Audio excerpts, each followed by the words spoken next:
अभी जो पाठ्य पुस्तकें पिछले 5-7 साल से लिखी जा रही हैं, वो बिल्कुल आज क्या हो रही है हो रहा है, आज सरकार कौन सी स्कीम लागू कर रही है, इसको भी लिख रही है।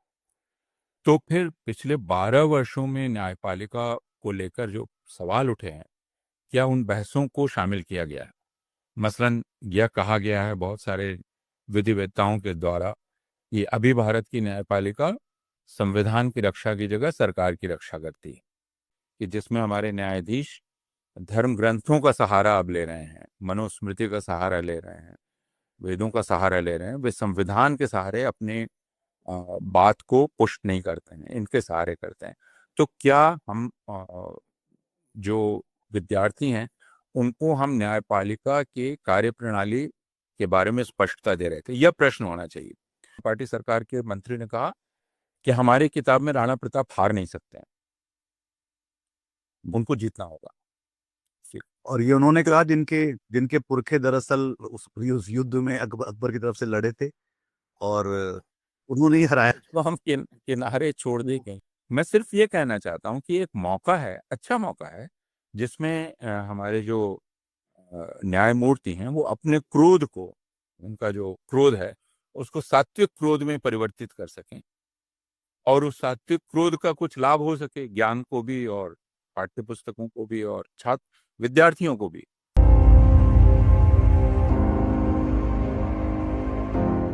नमस्कार, मैं हूं निधीश त्यागी और आप हैं हरकारा डीप डाइव पर।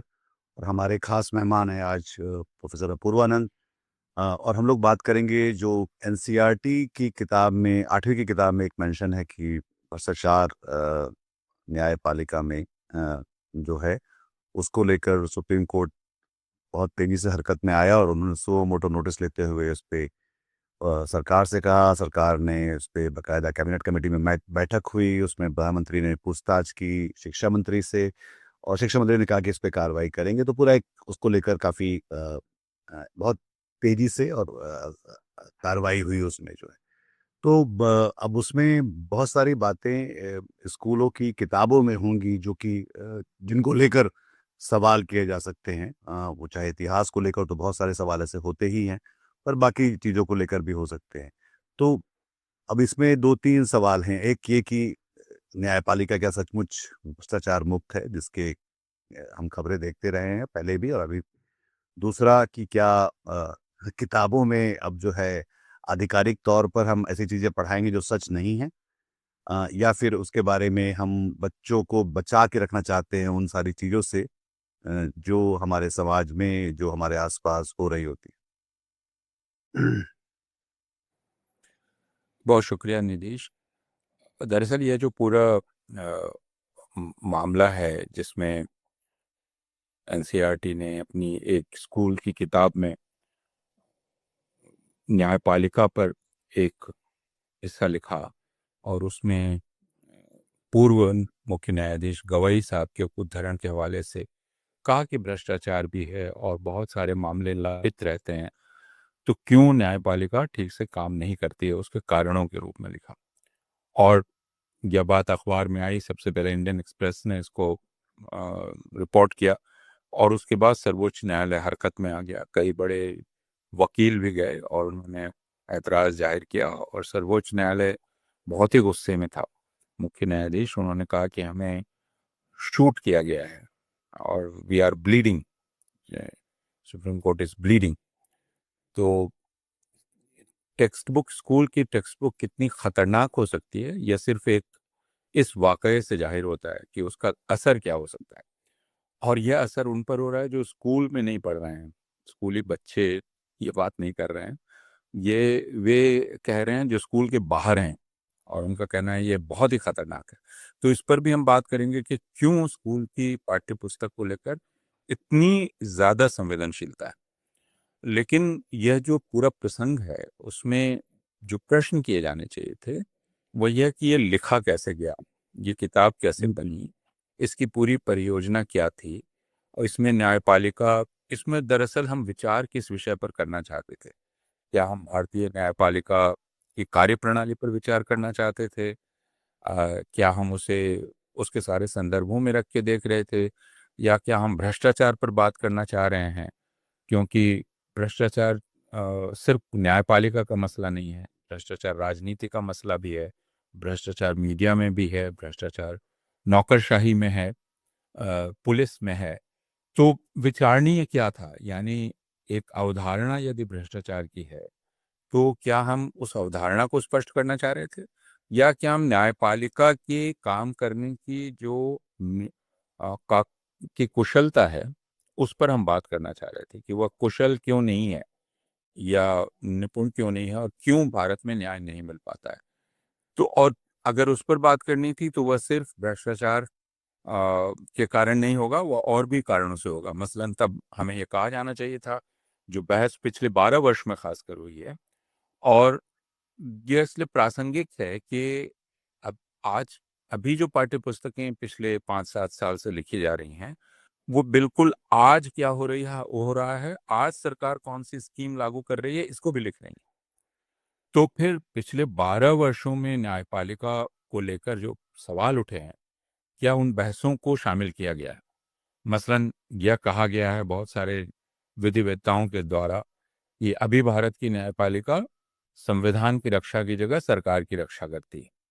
तो क्या यह बात कही गई है, जिसको हमारे मित्र गौतम भाटिया कहते हैं कि यह दरअसल एग्जीक्यूटिव कोर्ट है, ये कॉन्स्टिट्यूशनल कोर्ट नहीं है?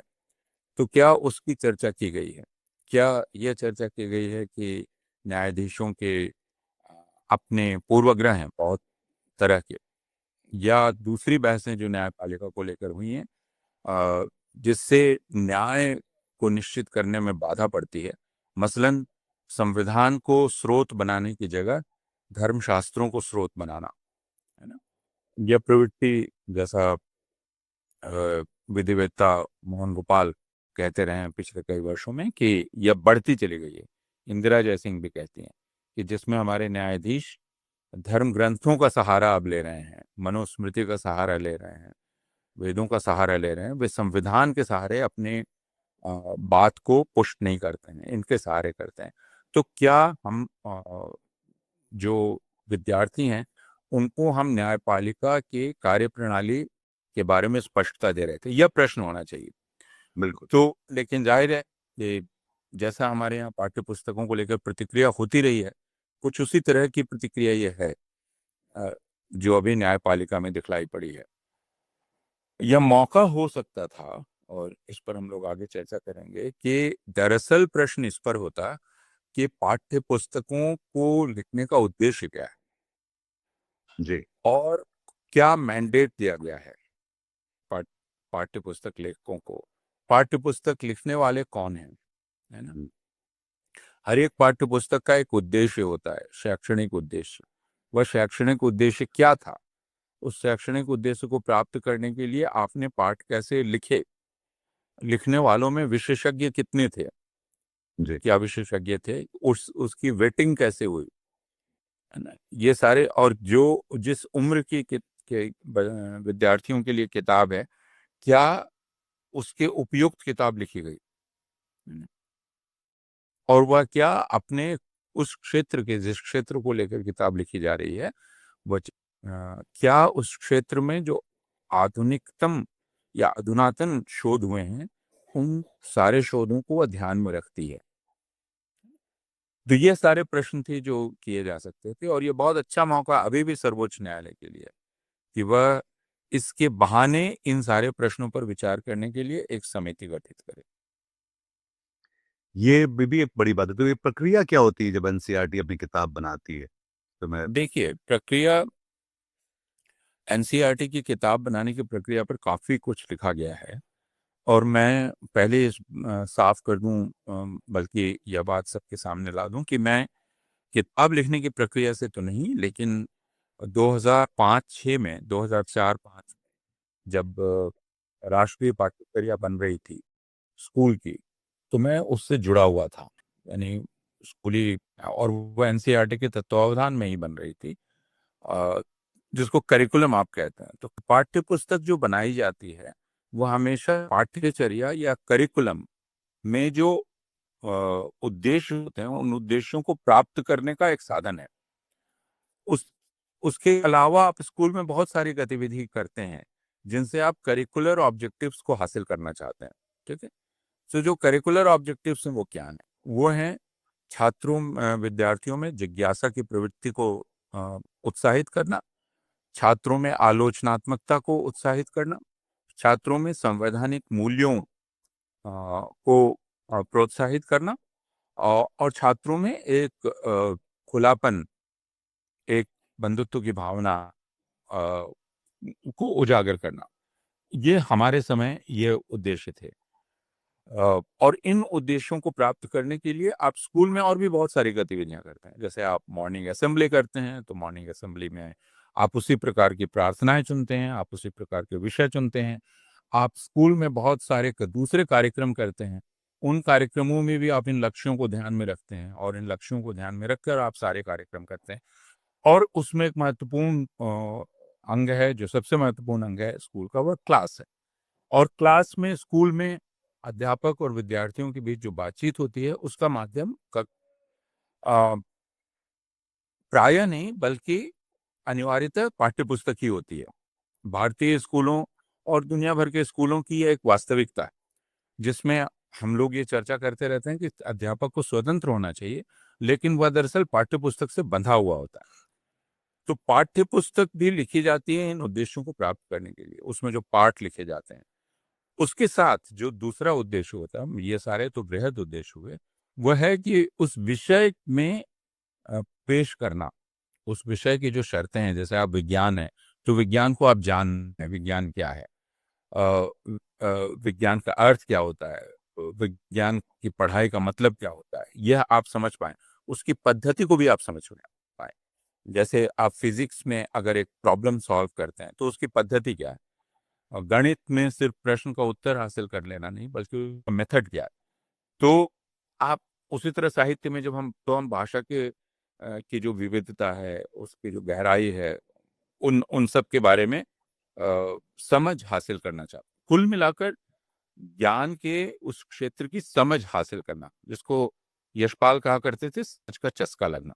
तो यह उद्देश्य होता है। इस उद्देश्य को प्राप्त करने के लिए पाठ्यपुस्तक तैयार की जाती है, और पाठ्यपुस्तक के जो पाठ होते हैं, उन पाठों में ध्यान रखा जाता है कि वो किस उम्र के लिए लिखी जा रही है पाठ्यपुस्तक। तो उसके अनुसार उसकी भाषा होती है, उसके अनुसार सूचनाओं का संचयन होता है, और उसके अनुसार विश्लेषण किया जाता है। यह सब कुछ उसको ध्यान में रखकर, यह मैं आदर्श स्थिति बतला रहा हूँ, यह होना चाहिए। तो पाठ्यपुस्तक लेखन में पूरी दुनिया में धीरे धीरे बदलाव भी हुआ, और हमें ये हमेशा समझना चाहिए कि पाठ्यपुस्तक, स्कूल की पाठ्यपुस्तक किसी भी दूसरी किताब से अलग है। आप कोई एक इतिहास की किताब लिखते हैं, वो अलग है, इतिहास की पाठ्यपुस्तक अलग है। तो और इसी वजह से इन सब के तरीके में तब्दीली आई है। मसलन हिंदुस्तान में 60 के दशक से जो इतिहास की पाठ्यपुस्तकें चल रही थी, जब 2004 में पाठ्यचर्या नई बनने लगी, तो फिर उन सब की पद्धति में परिवर्तन हुआ। तो पाठ्यपुस्तकें एकदम अलग ढंग से लिखी गई। राजनीति शास्त्र की पाठ्यपुस्तक भी अलग ढंग से लिखी गई, साहित्य की पाठ्यपुस्तक भी अलग ढंग से लिखी गई। तो यह अगर आप पाठ्यपुस्तक लिखते हैं, तो फिर दोहरा दूं, केंद्र में विद्यार्थी है, उसकी उम्र है। बृहद उद्देश्य यह है संवैधानिक मूल्य, आप एक आलोचनात्मकता, उसमें विवेक लाना चाहते हैं, सही क्या है गलत क्या है, उसमें विश्लेषण की क्षमता आप पैदा करना चाहते हैं। उसमें सूचनाओं को कौन सी सूचना सही है, कौन सी सूचना सही नहीं है, इनकी जांच करने की निपुणता, आप का कौशल उसको देना चाहते हैं। और आप उस ज्ञान के उस क्षेत्र की समझ देना चाहते हैं। यह आदर्श है। पाठ्यपुस्तकें इनको ध्यान में रखकर लिखी जानी चाहिए। अभी कैसे लिखी जा रही हैं, यह प्रश्न अलग। तो अभी कैसे लिखी जा रही है? क्योंकि अब तो ऐसा लग रहा है कि वो जो जो सच है, और आप एक मिथक गढ़ रहे हैं, और ये उसमें साफ साफ दिखलाई पड़ रहा है कि कुछ तो राजनीतिक उद्देश्य हैं, कुछ जो हैं वो अ, जैसे कि सांप्रदायिकता को लेकर ही है, या मुगलों के शासन को लेकर है, या जाति को लेकर है। और इतिहास में उन सारी जो आपकी घटनाक्रम है, उन उन बातों को लेकर है कि कुछ को एडिट करेंगे, कुछ को आप नई चीजें लेकर आ रहे हैं। तो ये जो पूरी प्रवृत्ति है, इस प्रवृत्ति में उस शिक्षा का, उस बच्चे का जिसको अब केंद्र में रख के हम बात कर रहे हैं, 8वीं क्लास के बच्चे को या विद्यार्थी को, आज के हिंदुत्ववादी राष्ट्रवाद के नायकों में एक है राणा प्रताप। तो फिर राणा प्रताप अकबर से हार कैसे सकते हैं? तो उनको अकबर के साथ जो युद्ध होता है, मैंने अकबर की सेना के साथ जो युद्ध होता है राणा प्रताप का, राजस्थान के भारतीय जनता पार्टी सरकार के मंत्री ने कहा कि हमारी किताब में राणा प्रताप हार नहीं सकते हैं, उनको जीतना होगा। और ये उन्होंने कहा जिनके जिनके पुरखे दरअसल उस युद्ध में अकबर की तरफ से लड़े थे और उन्होंने ही हराया। तो हम किनारे छोड़ दे कहीं हम उनके पुरखों के लिए नहीं मतलब ये भी एक मतलब एक रेखांकित करने वाली बात है कि हाँ, विडंबना है। इस हाँ, और विडंबना। ये बिल्कुल राणा प्रताप वाली बात भी है। मैं हमेशा कश्मीर के बारे में सोचता हूँ, जो वहाँ के जो बच्चे जो हैं, जब वो खिड़की से बाहर झांकते होंगे तो देखते होंगे कि ये तो भारत का हिस्सा उनको नहीं दिखलाई पड़ता, जो कि पाक अधिकृत कश्मीर का हिस्सा है, पर वो जो शायद पढ़ते होंगे तो उसमें शायद ये सब पता नहीं वो पढ़ाया जाता है कि हाँ, तो हम ये समझने की कोशिश कर रहे थे जैसे इतिहास है तो इतिहास को इतिहासकार लिखेंगे, पेशेवर इतिहासकार। लेकिन अभी यहाँ क्या किया जा रहा है, मुझे यह इतिहास पसंद है इसलिए मैं ऐसा इतिहास लिखूंगा। तो मुझे चूंकि आज ऐसा भारत पसंद है जिसमें मुसलमान नहीं होने चाहिए, तो मैं ऐसा एक अतीत अपनी किताब में लाऊंगा जिसमें मुसलमान कम से कम होंगे। आप उनको पूरा तो नहीं निकाल सकते लेकिन कम से कम होंगे। तो आप मुगलों को हटा देंगे, आप बाकी जिक्र को हटा देंगे, आप ज्यादा से ज्यादा हिंदू नाम लाएंगे। तो यह परिवर्तन जो आप कर रहे हैं वो इतिहास की शर्त पर नहीं कर रहे हैं, इतिहास लेखन की शर्त पर, बल्कि आप अपनी जो आपकी मांग है आपकी राजनीति की, जिसमें आप लोगों को एक खास तरह का भारत बतलाना चाहते हैं जिसमें मुसलमान दिखलाई नहीं पड़ेंगे, तो उसी तरह आपकी पाठ्य पुस्तक में मुसलमान दिखलाई नहीं पड़ने चाहिए। न सिर्फ दिखलाई नहीं पड़ेंगे बल्कि उनकी छवि भी ऐसी बनाई जाएगी कि जिसमें हाँ, उनको ऐसा बताया जाएगा भयानता जो बताया जाएगा, अत्याचारी जनता, बताया राष्ट्र जाएगा। विरोधी, अत्याचारी, और बिल्कुल। वो तो नकारात्मक छवियों में उनको माना जाएगा। हाँ, और हाँ, सारे हिंदू राजा, हिंदू इतिहास जो है वो महान और हाँ। तो सिर्फ ये नहीं, जैसे आप हम चूंकि इतिहास बहुत ज्यादा चर्चा में, जब भी पाठ्य पुस्तक होती है इतिहास आ जाता है, लेकिन इतिहास को छोड़ दीजिए, आप विज्ञान पर चले आइए, आप गणित में चले आइए। मैं गणित के अपने सहकर्मियों से बात कर रहा था और उन्होंने कहा कि गणित की कोई बात ही नहीं कर रहा है, गणित को इन्होंने जिस तरह नष्ट कर दिया है किताबों में, यानी गणित की अवधारणाओं के बारे में कोई बात नहीं हो रही है। तो गणित सिर्फ जोड़ घटाव गुणा भाग रह गया, आप अवधारणात्मक स्तर पर गणित के बारे में बात नहीं कर रहे हैं। उसी प्रकार विज्ञान में चूंकि आपके दिमाग, आप आपको एक तरह आप ग्रस्त हैं एक भारत की महानता के विचार से, और यह कि सारे विचार भारत में पैदा हुए थे, इसलिए आप एक ऐसे विज्ञान को अपनी किताब में लाना चाहते हैं जिसका स्रोत भारतीय है। तो विज्ञान की समझ को भी आप विकृत कर रहे हैं। भूगोल की किताब है, मैं बात कर रहा था कुछ शिक्षाविदों से, तो उन्होंने कहा कि अब भूगोल की किताब में इन्होंने एक अवधारणा जो इंट्रोड्यूस की है वह है सेक्रेड ज्योग्राफी। अब ये भूगोल की किताब में कहीं भी आप भूगोल को सेक्रेड ज्योग्राफी करके नहीं, लेकिन वो क्यों कर रहे हैं? क्योंकि आप भारत को इसी प्रकार परिभाषित करते हैं कि वह एक सेक्रेड लैंड है। किसकी? हिंदुओं की सेक्रेड लैंड है। और वो कैसे बंधी हुई है? ये इतने तीर्थ हैं, इतने ज्योतिर्लिंग हैं, इतने ये हैं, इतने वो हैं, इसलिए वो सेक्रेड लैंड है। अब अगर इस तरह हमारे विद्यार्थी ज्योग्राफी पढ़ेंगे तो वो दुनिया भर में जो दूसरे विद्यार्थी ज्योग्राफी पढ़ रहे हैं उनके मुकाबले उनकी ज्योग्राफी की समझ क्या रहेगी? उसी प्रकार उनकी विज्ञान की समझ क्या रहेगी, गणित की समझ क्या रहेगी? अब दूसरे देशों में तो जो इतिहास पढ़ रहे हैं वो पढ़ेंगे कि अकबर ने क्या किया, लेकिन हमारे यहाँ के लोग नहीं पढ़ेंगे। तो फिर अगर एक हार्वर्ड में पढ़ा हुआ विद्यार्थी एक भारत में पढ़े हुए विद्यार्थी से मिलेगा तो हार्वर्ड वाला ज्यादा जानता होगा भारत के बारे में, भारत वाला नहीं जानता होगा। यह देखा जैसे कि पाकिस्तान में भी काफी ये देखा गया और हुआ है कि वहां भी इतिहास को पाकिस्तान में हुआ। फिक्शन जैसा बनाया गया, और उसके बाद पाकिस्तान का हम भी विवरण काफी लोग हम भी अब हिंदू हिंदू पाकिस्तान की पाकिस्तान हिंदू राष्ट्र। आप परवेज खुदबॉय को आप सुने, या उनके पहले मुबारक अली ने पूरे पूरा विश्लेषण किया पाकिस्तान की पाठ्य पुस्तकों का, उन्होंने भी अपने अतीत का सृजन वैसे ही किया जैसे आज हिंदुत्ववादी पाठ्य पुस्तक लेखक कर रहे हैं।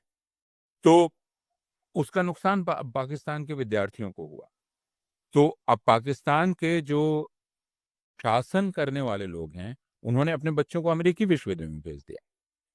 तो उनके बच्चों को तो ज्ञान की सही समझ हो गई, लेकिन पाकिस्तान में जो अभागे रह गए, उनको वही पढ़ना है जो वो पढ़ा रहे हैं, और उसी तरह उनकी इतिहास की समझ होगी।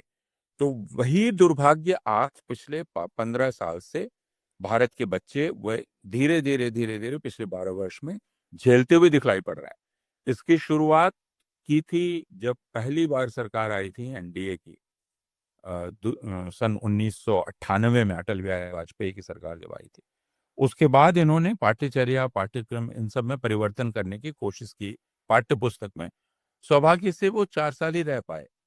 तो 2004 में फिर एक पूरा परिवर्तन किया गया, और जैसा मैंने कहा, उस परिवर्तन का जो संदर्भ बिंदु था वो यह था कि आप इन चीजों को ध्यान में रख के किताब लिखेंगे, किसी राजनीतिक विचार को ध्यान में रख के नहीं लिखेंगे, उसको प्रोत्साहित करने के लिए।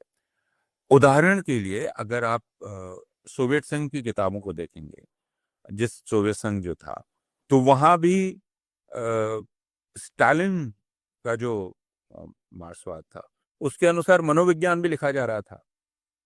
उसके अनुसार, यानी जिन शास्त्रों को आप सोचते हैं कि नहीं नहीं इनका क्या लेना देना है भाई राजनीतिक विचार से, लेकिन वहाँ मनोविज्ञान भी वैसे चल रहा था, बाकी शास्त्र भी वैसे ही चल रहे थे, इतिहास भी और बाकी चीजें भी।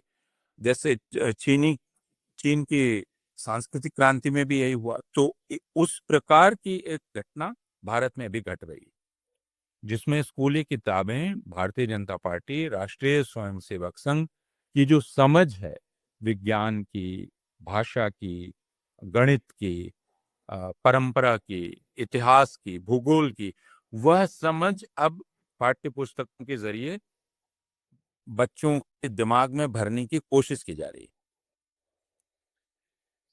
ये जो किताब बनी होगी, तो इसमें भी तो जैसे ये आप लोगों ने पहले भी बात की थी कि कैसे राष्ट्रीय स्वयंसेवक संघ के लोग हैं जो अब तय करते हैं कि किताबें लिखी जाए। तो मतलब जाहिर तौर पर ये किताब उनके सुपरवाइजरी में या उसमें बनी होगी।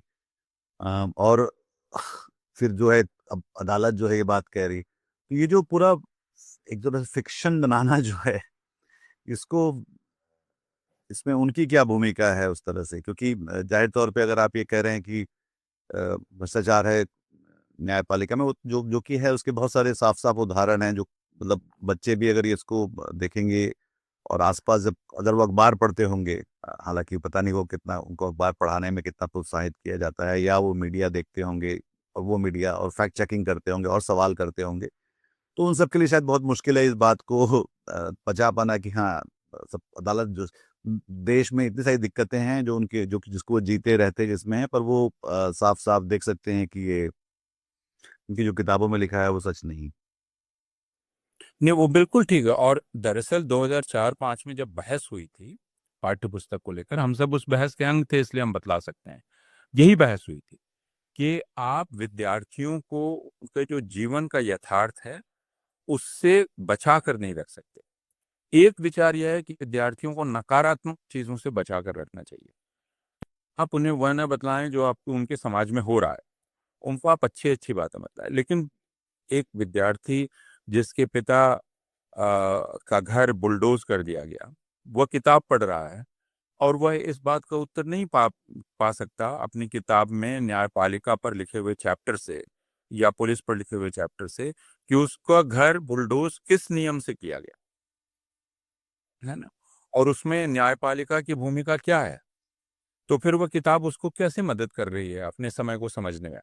बिल्कुल मदद नहीं कर रही है उसकी पाठ्य पुस्तक। या एक बच्चा जो उसी स्कूल में जा रहा है और उसी स्कूल में उसको पानी पीने पर मास्टर मारता है उसी घड़े से जिस घड़े से सारे बच्चे पी रहे हैं, है ना। या वह देख रहा है कि एक दलित औरत है जो खाना बना रही है, सारे बच्चे बहिष्कार कर रहे हैं, उसका पूरा गांव बहिष्कार कर रहा है। ठीक। जी।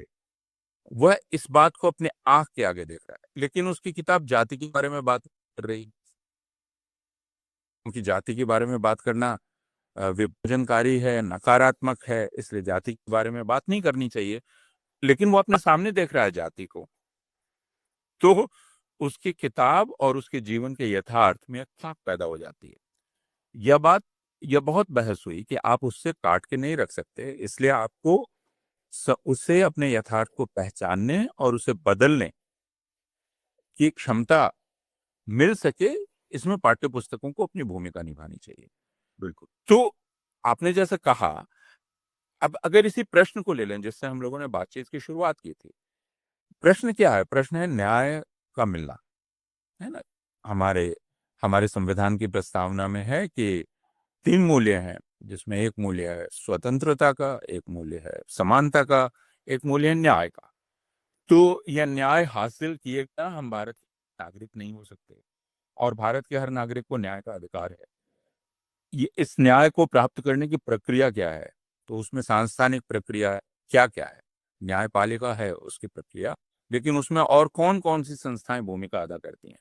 तो नौकरशाही भूमिका अदा करती है, पुलिस अपनी भूमिका अदा करती है, कार्यपालिका भूमिका अदा करती है जो कानून बनाती है। क्योंकि आप न्याय कैसे हासिल करते हैं? आज अगर एक जो बहस अभी पिछले 1 महीने से चल रही है कि विश्वविद्यालय में अगर किसी को उसके जाति सूचक जाति के कारण प्रताड़ित किया जाए तो उसे न्याय कैसे मिलेगा विश्वविद्यालय के संस्था के भीतर? इसीलिए यूजीसी ने एक रेगुलेशन बनाया जी। जिस पर दूसरों का ऐतराज हुआ। तो आप दरअसल उस पूरी प्रक्रिया के बारे में बात कर रहे हैं, उसमें शामिल सारी संस्थाओं की बात कर रहे हैं। और न्याय आप तभी हासिल कर सकते हैं जब न्याय हासिल करने के उपकरण हों। उनमें एक बड़ा उपकरण है कानून, है ना? जैसे मैंने आपको एक गाली दे दी, तो एक कानून बना हुआ है जिसमें है कि यदि मैंने आपको जाति सूचक गाली दी तो आपका अपराध इस श्रेणी का है और आपको सजा इस श्रेणी की होगी। अब बिना इस कानून के मुझे यह सजा नहीं हो सकती, तो यह कानून बनना जरूरी है। तो यह एक जटिल प्रक्रिया है। यह विद्यार्थियों को समझाना पड़ेगा कि न्याय जो नहीं मिलता है, वो न्याय नहीं मिलने के पीछे सिर्फ न्यायपालिका में भ्रष्टाचार एक कारण हो सकता है, लेकिन वह एकमात्र कारण नहीं है। जैसे कोई यह कह सकता है कि उस जज 2 करोड़ रुपया लेता है, ये एक सच्ची मान लीजिए, मान लिया हमने कि ले रहा है ना, किसी की बात मान ली कि घूस एक यथार्थ है। लेकिन उससे बड़ा जो अन्याय है वही है कि एक कानून है, लेकिन उस कानून की लगातार न्यायपालिका उपेक्षा कर रही है। जैसे हैबियस कॉर्पस का कानून, बिल्कुल। बंदी प्रत्यक्षीकरण जिसको कहते हैं। आप सोनम वांगचुक, मान लीजिए सोनम वांगचुक के केस को एक टेस्ट केस के रूप में किताब में दिया जाए। हाँ, मतलब 8वीं का बच्चा कैसे देखे उसको? हाँ, आप उसकी फ़िल्म देख लाख के बार। उसके बारे में फ़िल्म बनी है, उसका जो प्राइमरी हाँ नहीं, जलवायु से वही मैं काम कह है। रहा हूँ, वो अपने यथार्थ को कैसे उसकी गुत्थी को सुलझाएगा। तो और इसीलिए हम लोग मेरा ये कहना है कि मान लीजिए हम न्यायपालिका पे एक चैप्टर दे रहे हैं और उसमें हम एक मामला दे रहे हैं सोनम वांगचुक का, यह बतलाने के लिए कि बंदी प्रत्यक्षीकरण क्यों सबसे पवित्र चीज है और कैसे उसका उल्लंघन हुआ। तो आप उसके उदाहरण सोनम वांगचुक में दे सकते हैं, जो 6 महीने से जेल में है, लेकिन लगातार उनकी सुनवाई चल रही है। तो यह किसी भी भ्रष्टाचार से ज्यादा संगीन मसला है। बिल्कुल।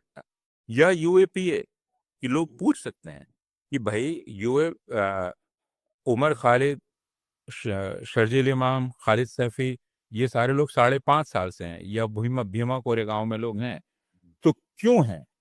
यह किसी भी आर्थिक भ्रष्टाचार से बड़ा संगीन मसला है। तो क्या हमारी किताबें न्यायपालिका को इस पूरेपन में पेश कर पा रही हैं? न्याय प्रणाली को अगर नहीं कर रही हैं तो यह गंभीर मामला है। इसलिए एक ऐसा मौका था जो और अभी भी है। न्यायपालिका बहुत नाराज है, उसका क्रोध अभी शांत नहीं हुआ है। उस नहीं, पर नाराज़गी की भी जो बात है ना कि आप सिर्फ़ टची हो गए हैं या सिर्फ़ मतलब इसमें कोई आप दरअसल आप समाधान की तरफ जाना चाहते हैं? हाँ, क्योंकि वही मैं कह रहा हूँ कि न्यायपालिका। समस्या भी मैं अभी का तो जो बात लग रही है वो लग रहा है कि एक जिसपे कि एक पंचर लगाने जैसी बात है ये, पर आप अपनी नहीं नहीं, अंदर। पंक्चर भी नहीं है ये बात मुझे बुरी लग गई। तो मुझे लग रहा है कि मुझे निशाना बनाया गया है और मेरे पास ताकत है, इसलिए मैं कर दे रहा हूँ। लेकिन बेचारे औरंगजेब, बेचारे अकबर के पास तो कोई ताकत नहीं है कि वो आके ये, या टीपू सुल्तान के पास कोई ताकत नहीं है, तो वो कुछ नहीं कर सकते हैं कि तुमने मेरी जगह क्यों कम कर दी, मुगलों की जगह क्यों। अब मुगलों के पास तो कोई ताकत नहीं, कि ताकत तो इतिहासकार के पास होनी चाहिए थी। इसलिए सन 2000 में जब पाठ्य पुस्तकें बनी थी और पाठ्यचर्या बनी थी, तो ये याद दिला देना बहुत जरूरी होगा, क्योंकि हम सब लोग भूल जाते हैं कि सन 2000 में कुछ नागरिक अदालत गए थे, सर्वोच्च अदालत गए थे।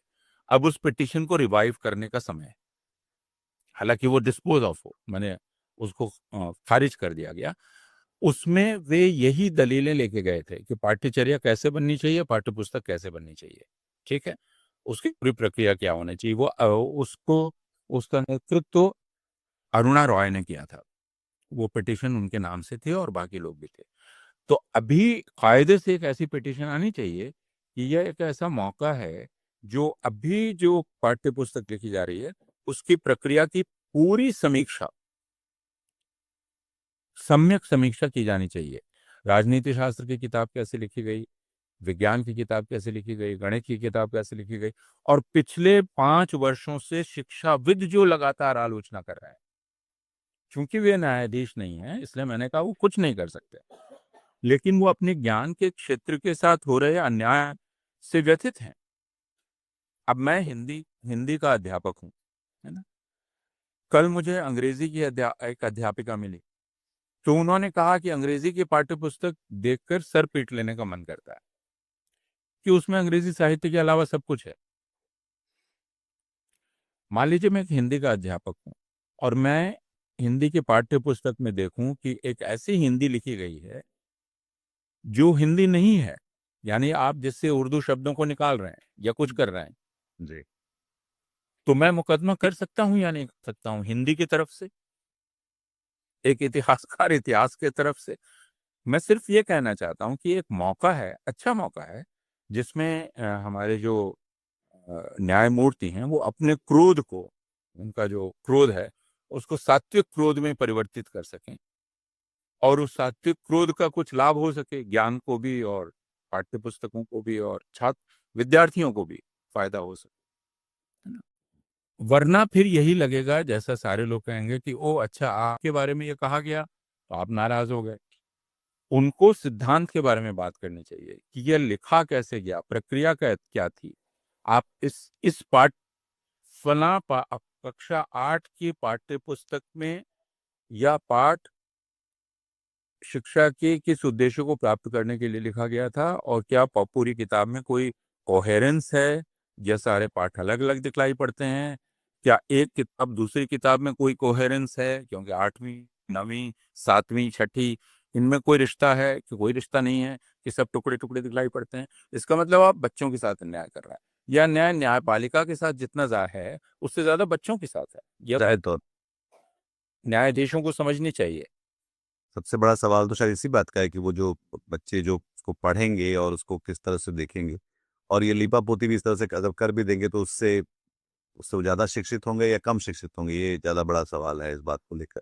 हाँ, और और इस पर भी ध्यान सॉरी मैं आप काट रहा हूँ, लेकिन इस पर भी ध्यान जाना चाहिए कि इतनी तेजी से क्यों सरकार ने प्रतिक्रिया की। प्रधानमंत्री तक ने वक्तव्य दिया एक किताब के, स्कूली किताब के सवाल, एक जो फ्रेज के, एक छोटा सा 3-4 शब्दों, जो प्रधानमंत्री मणिपुर पर नहीं बोलता, जो प्रधानमंत्री इस देश में मुसलमानों की लगातार हत्याएं हो जाए मुंह नहीं खुलता, वह प्रधानमंत्री किताब में एक पाठ पर प्रधानमंत्री ने वक्तव्य दिया। यह तो अनहोनी घटना है। बिल्कुल। तो और इससे प्रदर्शित क्या हो रहा है।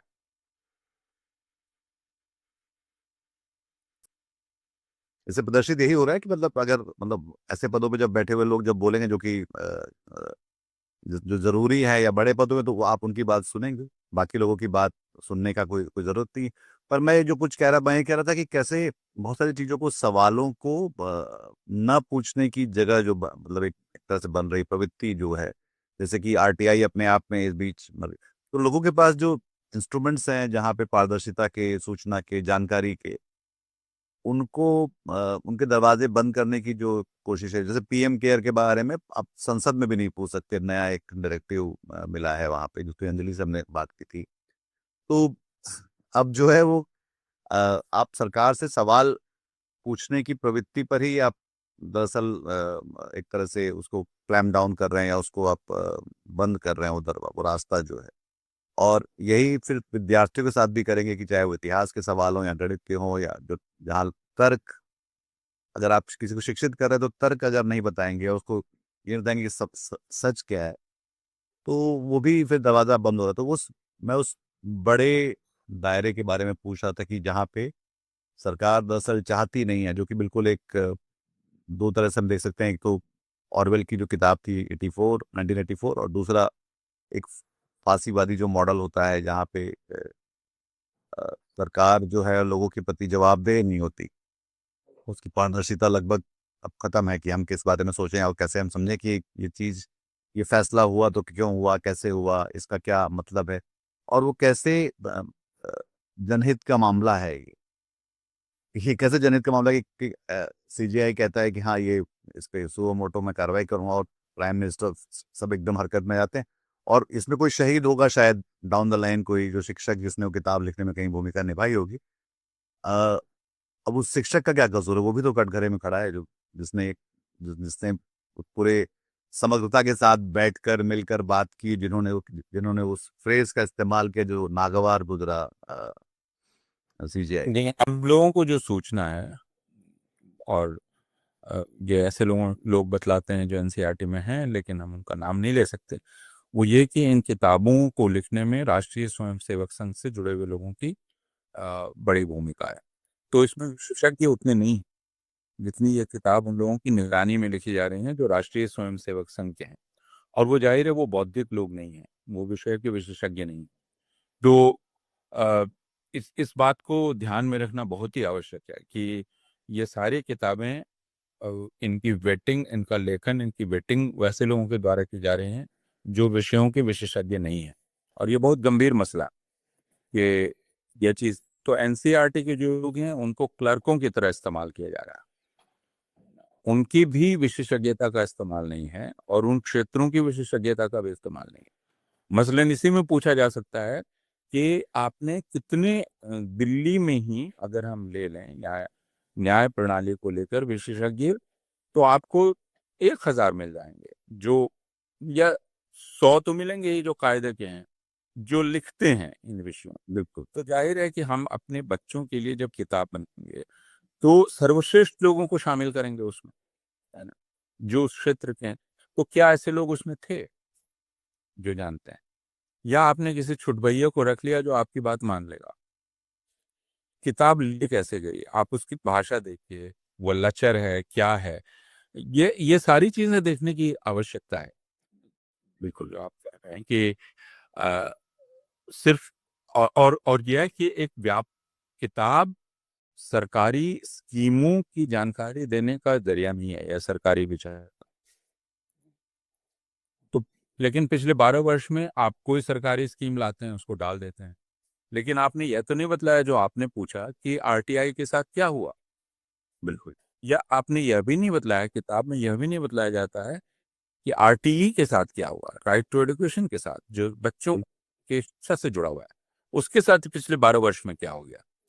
जैसे 2005-6 में जो किताबें लिखी गई थी, उसमें उस समय सरकार का नेतृत्व तो कांग्रेस पार्टी कर रही थी जी, लेकिन उस समय राजनीति विज्ञान की किताब में 1984 के सिख विरोधी हिंसा का भी जिक्र था, उसके पहले के हिंसा का भी जिक्र था। यानी ऐसे पाठ थे जो तत्कालीन सरकार जिस पार्टी की थी उसके प्रति आलोचनात्मक थे। आपातकाल का भी जिक्र था। तो पाठ्य पुस्तक सरकार की रक्षा के लिए नहीं लिखी जाती है, सरकार की तरफ से नहीं लिखी जाती, वह आपको समय, उस विषय की जानकारी देने के लिए लिखी जाती है, जो बात हम लोग शुरू से कर रहे हैं। और आपने यह भी पूछा कि जब किताबें सूचना का भी स्रोत हैं, लेकिन जब एक ऐसी सरकार आ जाए जो यह मानने लगे कि नागरिकों को सूचना ही नहीं मिलनी चाहिए, तो जाहिर है छात्रों को भी सूचना नहीं मिलेगी। बिल्कुल, या उनको जो सूचना दी जाएगी वो ऐसी सूचना होगी जो सरकार देना चाहती है। तो सरकार न्यायपालिका के बारे में एक ऐसी राय बनाना चाहती है कि न्याय न्याय मिलने की प्रक्रिया में जो गड़बड़ी है वो सिर्फ इसलिए है कि कुछ न्यायाधीश हैं जो घूसखोर हैं या भ्रष्टाचारी। वो ये नहीं लाना चाह रही है कि कानून गलत बनाए जा रहे हैं, कानूनों का पुलिस गलत इस्तेमाल कर रही है। मसलन एक घटना ले लीजिए, किसी समय पाठ्य पुस्तक में केस स्टडी के रूप में आ सकता है कि अजीम प्रेमजी यूनिवर्सिटी में इस तारीख को एक कार्यक्रम होने वाला था जो कि चर्चा का कार्यक्रम था, और इसके पहले अखिल भारतीय विद्यार्थी परिषद के कुछ लोगों ने हमला किया। उसके बाद यूनिवर्सिटी ने एक एफआईआर की, जिस एफआईआर में ऐसी धाराएं लगाई गई जिनसे उनको 1 घंटे में जमानत मिल गई। लेकिन उसके बाद यूनिवर्सिटी ने उन छात्रों के खिलाफ भी एफआईआर की जिन्होंने स्टडी सर्किल रखा था, और उन पर ऐसी धाराएं लगाई जो नॉन बेलेबल है। तो यह व्यवहार क्या प्रदर्शित करता है?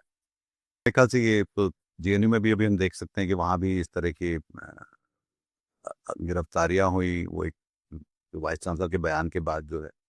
पर वो सब तरफ जो है बात शायद ये भी है, जो कि शायद सुप्रीम कोर्ट को सोचनी चाहिए थी, कि अगर लोकतंत्र में जो 4-5 चीजें होती हैं, सरकारी दफ्तर होते हैं, पुलिस होती है, सरकारी अस्पताल होते हैं और अदालतें होती हैं, प्राइवेट में मीडिया होता है शायद, या था, तो उन जगहों में जाने का, अगर एक स्वस्थ लोकतंत्र और स्वस्थ संवैधानिक अधिकार सबके हैं, तो वो वहाँ पे आसानी से पहुंचे और वहाँ जाने से डरे नहीं। उनको देश ये सुनिश्चित करना चाहिए था। पर अब मुझे लगता है कि इस पूरी कार्रवाई में शायद हम उस बात पे ही से बचने की कोशिश कर रहे हैं, जहाँ पर हाँ, और मुझे इस बात को लेकर भी काफी दुख है कि मैं जो एडिटोरियल्स देख रहा हूँ या बाकी कुछ देख रहा हूँ, उनमें यह बात नहीं की जा रही कि मूल समस्या पाठ्य पुस्तक लेखन की प्रक्रिया है। न्यायपालिका की बदनामी ही नहीं है मूल समस्या, उसकी वजह से ये हुआ है जो हुआ है, क्योंकि वो प्रोफेशनल तरीके से किताबें नहीं लिखी जा रही हैं, वो अनप्रोफेशनल तरीके से लिखी जा रही हैं। वो किसी पैडागॉजिक